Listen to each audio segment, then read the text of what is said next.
ছোটবেলা থেকে এই আইটেমটা বহুবার চেষ্টা করেছি, কিন্তু আজ আমি সফল, এটা আমি বলতেই পারি। ছোটবেলা থেকে যতবারই চেষ্টা করতাম ততবারই হয়তো মাংসটা সেদ্ধ হতো না, কি ম্যারিনেশনটাও ঠিক হতো না, কোটিংটা বেশি হয়ে যেত। আজকে নিয়ে এসেছি এই 3 মাথার ক্যাপসিকাম। 3 মাথা আবার 4 মাথা, দেখবেন 2 রকমেরই ক্যাপসিকাম হয়, একটা তরকারিতে খাওয়ার জন্য আর একটা স্যালাডে খাওয়ার জন্য। কোনটা কিসে এখন মনে নেই। এখন বাপিকে ক্যাপসিকাম আনতে বলেছি, বাপি এটাই নিয়ে চলে এসেছে। অগত্যা আমি এটা দিয়েই রান্না করব। নমস্কার, কেমন আছেন আপনারা সবাই? আশা করছি আপনারা সকলে খুব খুব খুব ভালো আছেন আর সুস্থ আছেন।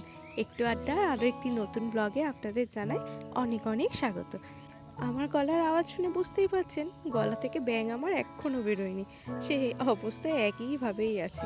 কিন্তু ওই অবস্থাতেই কথাও বলে যাচ্ছি, কেসেও যাচ্ছি, সবই করে যাচ্ছি। তো আজকে নিশ্চয়ই বুঝতে পেরেই গেছেন থাম্বনেল দেখে আজকে কি রান্না করছি। আজকে করব একটু চিলি চিকেন, একদম ঘরোয়া পদ্ধতিতে, একদম রেস্টুরেন্ট স্টাইলে নয়, ঘরের মতন। মায়ের কাছে পড়তে আসতো একটি মেয়ে, তার নাম রূপসা। রূপসার বাবা গিয়েছিল কেরালাতে কাজে, আর সেখান থেকেই বলেছিলাম গোলমরিচ এনে দিতে। এই গোলমরিচ এখন শেষ পর্যায়ে প্রায়।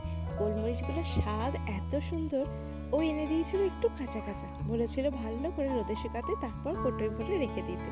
তো সেইভাবেই রেখেছিল। সেই গোলমরিচ আজকে প্রায় শেষ পর্যায়ে। আর বাজার দোকানে যেগুলো পাওয়া যায় বেশিরভাগই তার সাথে পেঁপে বীজ মেশানো থাকে, সেই জন্য খুব একটা ভালো গন্ধ বা স্বাদ কিছুই হয় না।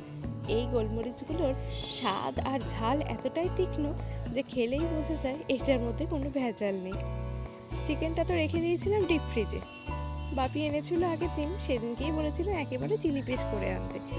তো তাকে তো ভাগতে পারলাম না, তার বাইরে রুম টেম্পারেচারে রেখে দিয়েছিলাম। তারপরে যখন একটু নরম হয়েছে তাকে তো সুন্দর করে ম্যারিনেট করে রেখে দিয়েছি। ম্যারিনেটেড যেমন দেয়, রসুন, একটু কর্নফ্লাওয়ার, তার সাথে গোলমরিচ গুঁড়ো, আর দিয়েছি নুন, হলুদ আর একটু ভিনিগার। বাড়িতে তো সয়া সস, চিলি সস কোনোটাই নেই, আর সয়া সস ছাড়া একটু ভালোও লাগে না। সেই কারণে কি করেছি, একটু তেঁতুল গুলেই নিয়ে নিয়েছি। এদিকে তেলও শেষ হয়ে গেছে, সেই কারণে মায়ের তেলের ডিব্বা থেকে তেল বের করে সেটাও ঢেলে নিলাম। চলুন, একটু তেল না হলেও তো হবে না, রিফাইন অয়েলে ভালো করে একদম চিকেন পকোড়াগুলো ভেজে ফেলি। এই চিকেন পকোড়া ভাজতে ভাজতে আগে আমি, বাপি আর অনাথ তিনজনেই খেয়ে ফেলতাম, আর এখন আমি আর বাপি কম খাই আর অনাথই খাই একটু বেশি। রান্নাবান্না করার শখটা আমার ছোটোর থেকে, অত ভালো পারতাম না।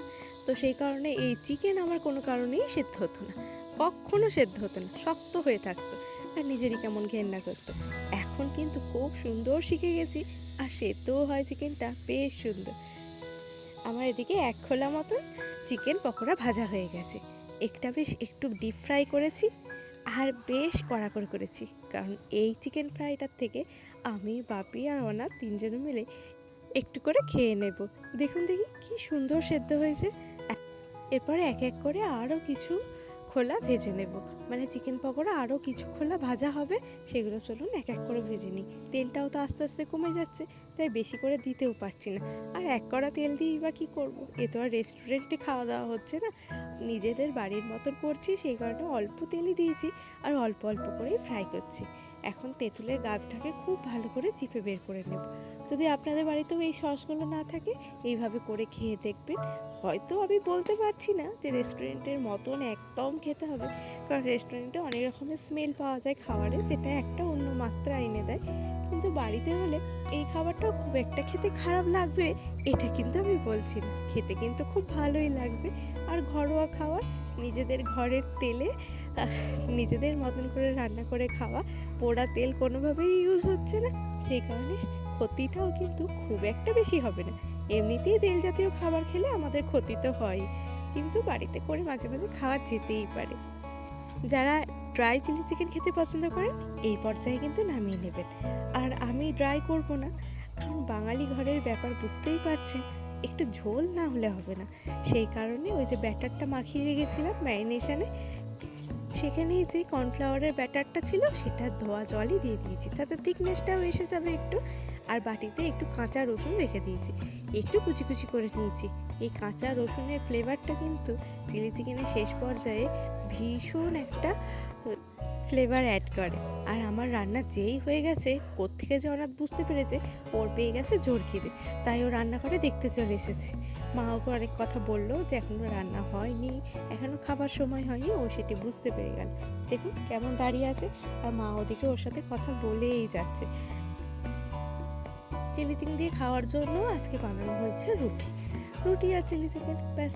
আবার কি আসে যাই বলুন, অনাথ গাচ্ছে আজকে রুটি আর চিলি চিকেন, আজকেও অনাথকে খাইয়ে দিতে হবে না, ও একা একাই খেয়ে নেবে।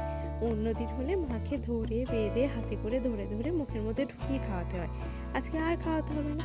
আমি একবার ডেকেছি কি চলে এসেছে। অনাথের ব্যাপার ভাগ আছে, ওকে মাকে দিতে হবে, বাবাকে দিতে হবে, দিদিকেও দিতে হবে, সব বাদ থেকে ঠিকঠাক মতন ও নিজের ভাগেরটা বুঝে নেবে। এই যে এখন আমি দিলাম, এটাতে পোষাবে না, এটার পর মাকে আবার এসে দিতে হবে যে এটা মা দিল, তারপর আবার বাপি যখন খাবে তখন আবার বাপির কাছ থেকে খাবে যে এটা বাপি দিল। সবার কাছ থেকে সমান ভাগে ভাগ করে নেবে। আজকে চিলি চিকেনটা খেতে কিন্তু হয়েছিল দারুণ সুন্দর। বাড়িতে একবার এইভাবে ট্রাই করে দেখতে পারেন। অনাথের বাটি দেখুন একদম সাফা হয়ে গেছে। অন্য দিনের তুলনায় আজকে রুটিটা কিন্তু আর একটু বেশিই খেয়েছে, মানে একটা রুটিও এক্সট্রা খেয়েছে, ওর এত ভালো লেগেছে। তারপরেও বাতি চেটে যাচ্ছিল, সেই কারণে মা এসে আবার ওকে এক পিস চিলি চিকেন দিয়ে গেছে। ও তো ভীষণ খুশি। আর এই খুশিগুলো দেখতে দেখতেই আমি আর মা তো হেসে পুটোপাটি হয়ে যায়।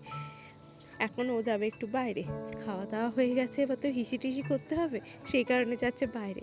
বাইরে থেকে এসে আর মনে হচ্ছে না নড়তে পারবে বলে এবার মনে হচ্ছে চিটপটাং। এই দেখুন, বলতে বলতে চিটপটাং দিয়ে এইভাবে শুয়ে আছে। এইভাবেই পড়েছিল যতক্ষণ না আমরা শুয়েছি। তো চলুন এবার আমরাও খাওয়া দাওয়া করে নিই। সবাই ভালো থাকবেন, সুস্থ থাকবেন, আর ব্লগটা কেমন লাগলো জানাবেন।